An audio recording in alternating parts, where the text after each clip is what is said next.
How did ancient humans punish bad people? A body, bound at the wrists, buried face down. Not by accident, on purpose. Someone did that thousands of years ago. No police, no courts, no prisons, and yet, a punishment, carried out and recorded in bone. Today we're going inside the world of ancient justice, where the rules were unwritten, but the consequences were very real. Long before laws were carved into stone, humans still had a problem. Someone always breaks the rules. A theft, a murder, a betrayal. So what did early humans do when one of their own turned dangerous? They couldn't call an authority. They were the authority. Every punishment was personal, every punishment was public, and every punishment sent a message. Here's the strange part. The worst punishment in prehistory wasn't death.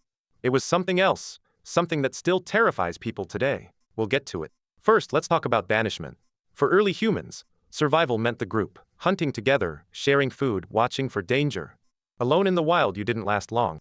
So when someone broke trust, stole, lied, or turned violent, the group had a brutal option: cast them out. No weapon needed, no blood spilled, just silence, distance, and abandonment. Anthropologists studying modern hunter-gatherer societies, like the Juhounsi in the Kalahari, have seen this pattern survive into the present. Exile isn't just punishment, it's a slow sentence. Cold nights, no food, no one to warn you of predators. Many who were cast out never came back.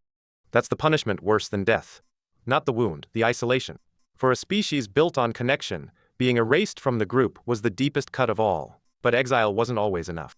Sometimes the group needed proof that justice had actually happened, and that's where things get physical. Archaeologists have found something unsettling in skeletal remains across early human sites. Broken bones that healed wrong, missing fingers, marks that don't match hunting accidents or animal attacks. Some researchers believe these were intentional, a visible punishment, a permanent record carried on the body. Why? Because a wound heals but a scar doesn't disappear. Every time that person was seen, the group remembered what they did. It wasn't just punishment, it was a warning, walking around on two legs. But some crimes couldn't be marked. Some crimes needed something bigger, something final.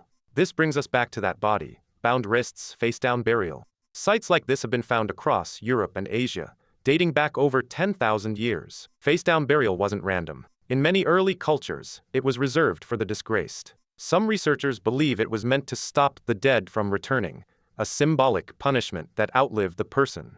Other remains show blunt trauma to the skull, injuries inflicted after death, not in the heat of a fight, but afterward, deliberately. This wasn't chaos. This was ritual, organized, intentional, understood by everyone watching. But punishment didn't always stop with the guilty person. Sometimes it spread to people who did nothing wrong at all. In many early societies, guilt wasn't just individual, it was shared.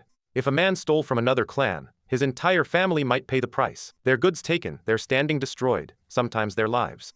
It sounds cruel by today's standards, but to early humans it made sense. A family was one unit, one failure reflected on everyone. And that pressure, the fear of shaming your whole bloodline, kept people in line long before any written law existed. So which was worse? Exile, mutilation, execution, collective shame? The answer isn't simple, because ancient justice wasn't about cruelty for its own sake. It was about something deeper. Every punishment we've covered shares one purpose: not revenge, deterrence.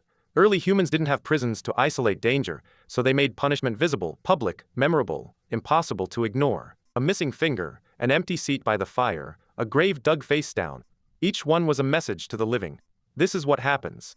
It wasn't just about the person who broke the rules, it was about everyone who was watching. Because in small, fragile communities, survival depended on order, and order had to be enforced, even without a single written law.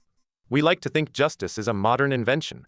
Courts, judges, prisons. Justice is older than all of that, older than writing, older than cities. It started around a fire, with people deciding together what they could and couldn't forgive.